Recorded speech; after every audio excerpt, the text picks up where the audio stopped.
A very good morning to all present here. A warm welcome to the 55th International Film Festival of India. We are pleased to have with us cast and crew of two films from focus country of IFFI, that is Australia, Force of Nature, The Dry 2 and In Vitro. Before we begin, I wish to let you know that this press conference is being live streamed so that film lovers and our friends in the media can also have the proceedings remotely. We request all present to keep their phones on silent mode for the duration of this press conference. We have with us Robert Conley, director, writer and producer of Force of Nature, The Dry 2, and Tom McKeith, director and writer of In Vitro. Kindly dim the lights, we'll play the trailer.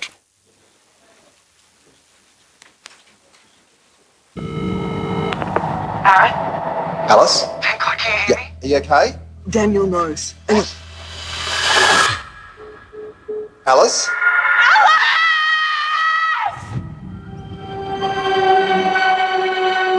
Alice has been on her own for more than 30 hours. Why does she call you? A couple of feds out of their natural habitat. Daniel Bailey, you work with Alice. She's a very highly regarded member of our team. No mobile phones. You need a social media free weekend, ladies. You'll survive. Your mind starts to play tricks on you out there. Like you're being watched. Was Alice up to something? I think people make their own choices. Although we're not always clear of the consequences, are we, Alice?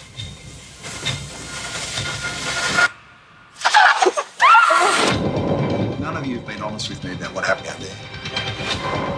Why are you really here?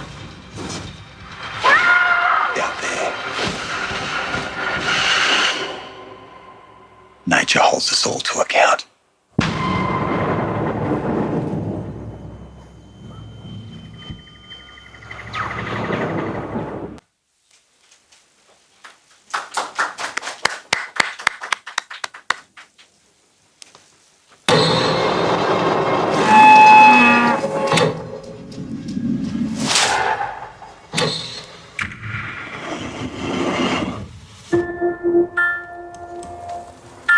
It's coming.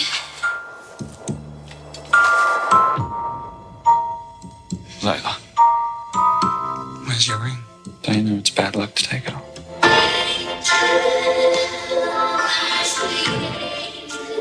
What? Nothing. It's just I've finally got things right. You don't need to rush. I was thinking maybe I could take a few days off. How come? Just to have a break. Break from what? Break from me.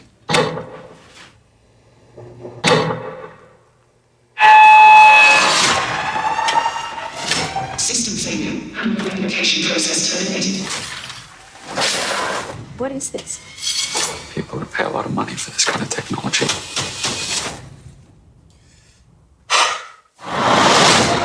I did everything you said. Didn't tell her anything. Something got into the shed. Layla!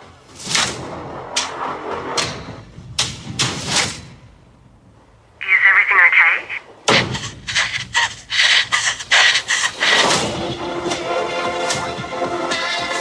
What do you think would happen if people found out about it? It would be the end for us. I don't feel right.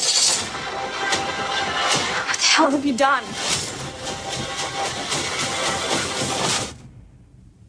I love you so much.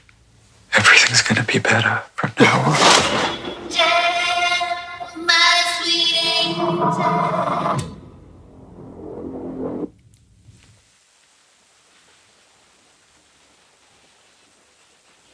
Kindly switch on the lights. Thank you for the trailers. Now we'll move on to brief synopsis of these two movies. First one is Force of Nature, The Dry 2. In this movie, 5 women head out into a remote wilderness on an executive retreat. 7 days later, only 4 return. Federal Police Agent Aaron Falk has a keen interest in the whereabouts of the missing hiker. As he desperately searches for the missing woman and the truth about what happened out there, fragmented memories from his childhood in the same remote landscape fight their way to the surface. The next one, In Vitro. In this movie, Leila and her husband Jack live on an isolated cattle property hundreds of miles from the nearest neighbor. With their son away at boarding school, Jack spends his days tending to livestock and experimenting with new biotechnology. Leila pines for her son and the life she once had. But one night, everything changes when a storm knocks out power to the property, and they soon discover that something unknown has been released into the farm. Moving on to, now I would request delegates to deliver their introductory remarks. Starting with Robert. It's wonderful to be here at the festival and to be here in Goa and also to be part of the delegation of Australian filmmakers. There's 50 Australian filmmakers and producers here as the country in focus, and with a long tradition of our close association between our two countries. It's wonderful that there are so many Australian films playing. Force of Nature is a film set in the Australian bush. I grew up in the Australian bush, and in lots of ways it is a love letter to that world. It is made with my very close friend and business partner Eric Bana, who plays the lead. He's one of Australia's most well-known actors. And I think it does something that cinema does so well. It is about landscape and a world that is very different to here. And I think for a lot of Australians, we learn about India through Indian cinema, and for people here, they learn about Australia through Australian cinemas. Depiction of landscape. And I loved playing the film yesterday to a wonderful packed audience. And as a filmmaker, I can feel the profound love that people have here for cinema and for filmmakers. So it's very, very exciting to be here. Thank you, Robert. Well, hi, everybody. I'd like to second what Robert said in that it's just such an absolute thrill to be here. It's my first time in India, my first time in Goa, and it's always been something I dreamed about doing. And so to be able to come here and then also to be able to come with this film and to be able to share it with Indian audiences is a fantastic experience. I don't really know yet how the film will be received. So I hope people like it and respond to it. And I'm really interested to hear from everybody when they see the film about what their reactions were. And similarly, it showcases a beautiful landscape in Australia, and one that's quite different from maybe landscapes that you might have seen in Mad Max or other films about Australia. And it's in my home state of New South Wales. So I think that's a lovely part of the film. And I co-directed the film with my good friend Will Howarth, who also produced the film. And we wrote the film with Talia Zucker, who is the lead in the film. So Talia was co-writer and also the lead, and then Will produced the film, co-wrote it and co-directed it with me. So I guess that indicates as well that it was a really close, tight team. It wasn't a massive budget film, but we tried to do as much as we could with the limited resources that we had. And also, you might recognise, I'm not sure how big the TV show Succession is in India, or whether it's been something that people have responded to over here. It's quite a big show in America and Australia, and the other lead actor in the film is from Succession. He's actually an Australian actor, so you may recognise him. Yeah, I think that's about it for me. But once again, thank you so much, everybody, and I'm really looking forward to meeting as many people as possible and learning more about Indian cinema and learning about what collaborations are possible between Australia and India moving forward. So yeah, thank you. So before moving to the opening the floor for the questions, I have small questions for both of you.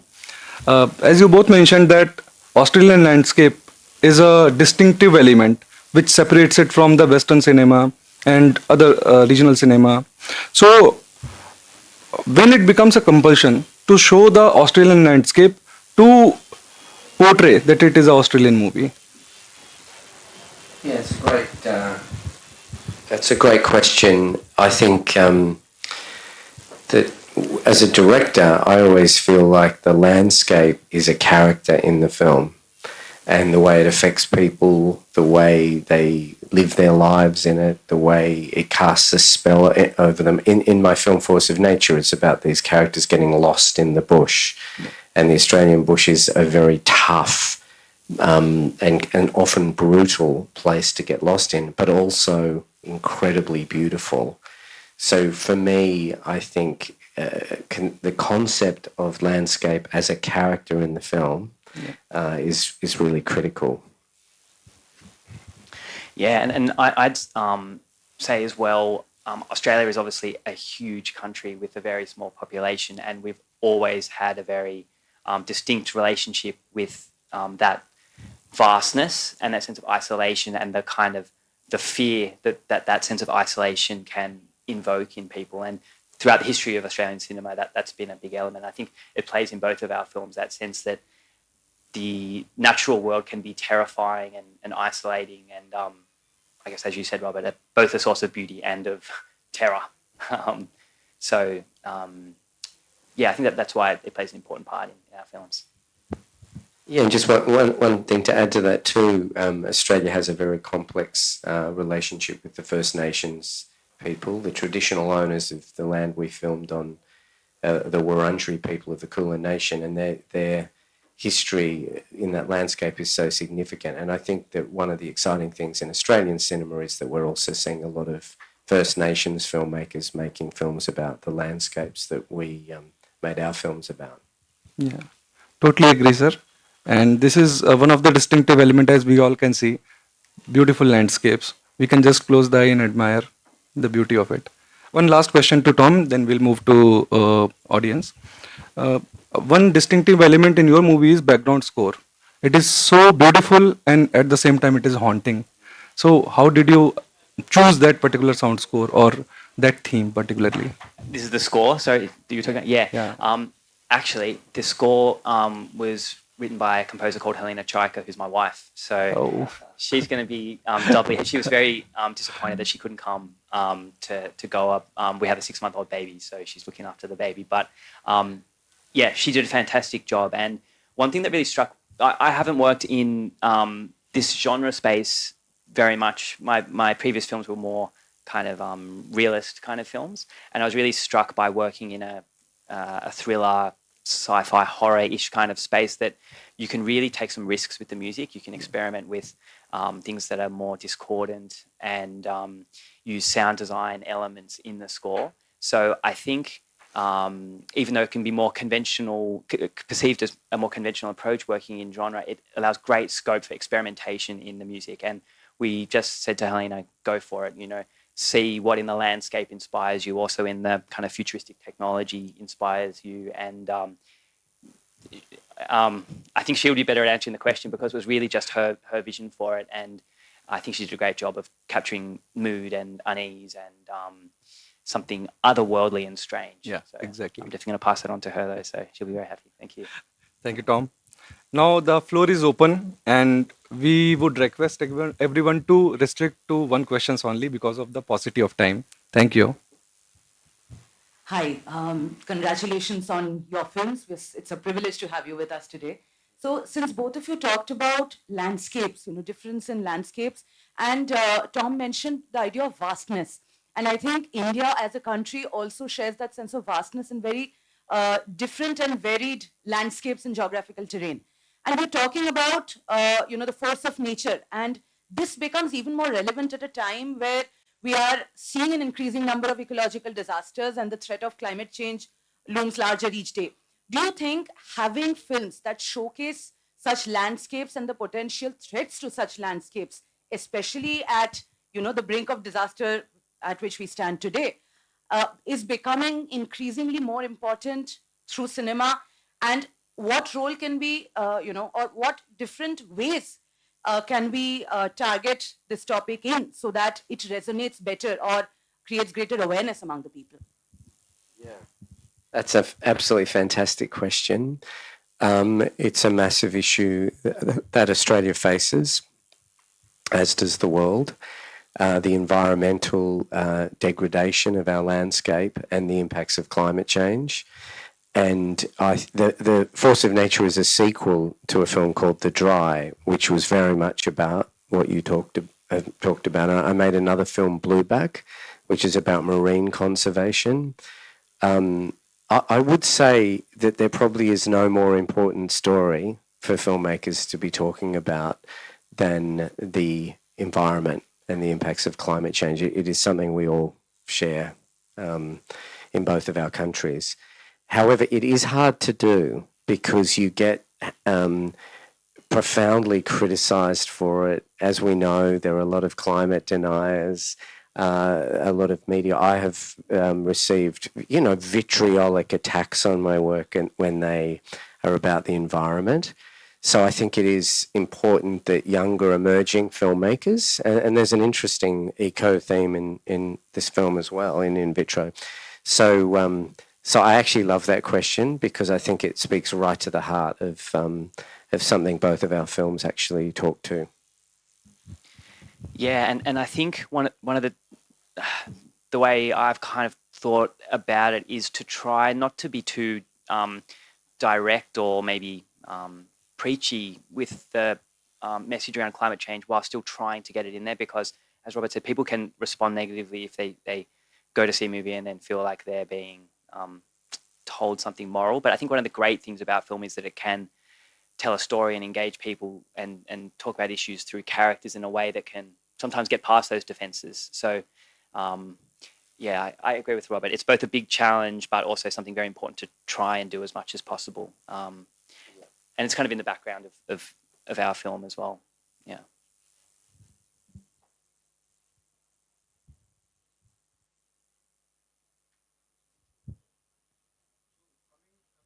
To in vitro in particular, so what question has been raised in the audience, the divide between science and morality and ethics, where one ends and where another one takes over.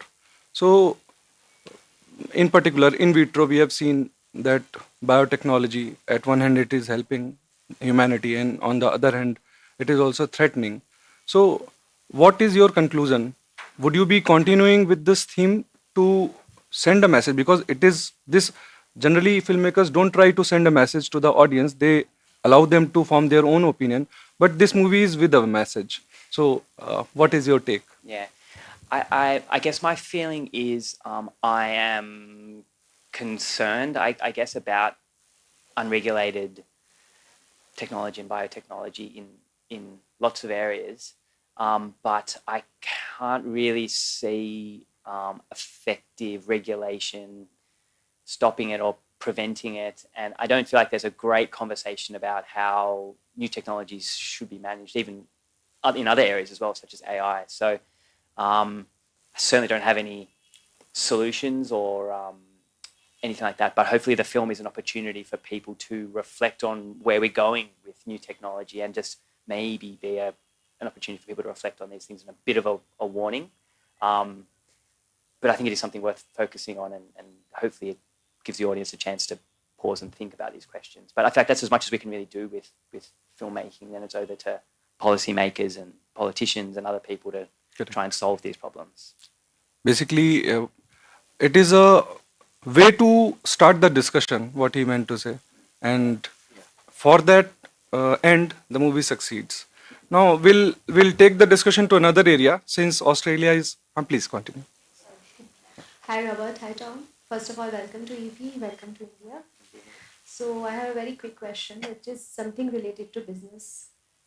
That, as far as I remember, please correct me if I'm wrong, that in 2020, The Dry was the topmost, I think 14th topmost gross-making film of Australian cinemas, right? How do you look at this Dry too? So that's a good question. So The Dry came out after COVID, after the pandemic, and it was released in Australia at a time when Hollywood films were not being released at all. And it was a very courageous decision of our distributor to release it, and Australians flocked to see it. Force of Nature has done about half as well. It's still a very successful film because the drive was so big. Force of Nature is still very successful. But I must say, coming to India and learning more about Indian cinema, one of the great triumphs is how people here love their local films that are about their own stories and their own culture, and they're entertained in various different ways by them. And it's interesting, and you should all know, that in Australia, Indian cinema is as popular as independent Australian cinema. And in the Australian box office at the moment, in the top 10 films, and that includes all the big Hollywood films, there is an Indian film. So your national cinema is watched by Australians in huge numbers, and obviously people from here that live now in Australia, which I think is wonderful. We have so many questions, but due to paucity of time, we cannot take more questions. Sorry for that. And before coming to end of this discussion, we would like to have some comments about another shared interest between India and Australia, that is cricket. So right now, Test match is being played in Perth, and our guests are very happy. They would like to share their opinions. It's so wonderful that we're here with a big Australian delegation that has come here to say we want to make more films with India. We want to make co-productions. We want to make films here that are shared in our stories, and that the biggest delegation of Australian filmmakers ever is here in India. And the government has supported this. And the first test between Australia and India in Perth started today, and I think Australia is doing quite well. Yeah. But I love the common ground that we share, and I know there has been history that has been more complex between our countries, but I must say, as someone who lives in Australia, who has a young family in Australia, and you know, the connection between our two countries is like this. It is so close. And that I think this film festival is a chance for us to really build the foundation for some very exciting films. So with this, we are coming to the close, and I thank Robert and Tom for their participation. We hope that the discussions and insights shared today will take the message of the film to a wider audience through the media. Thank you. Thank you all. Robert, there is a small token of love from our side.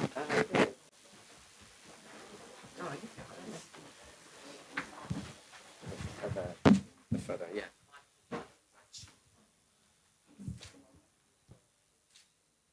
Thank you, son. Tom, please. Oh, wow. That's fantastic. Look at that.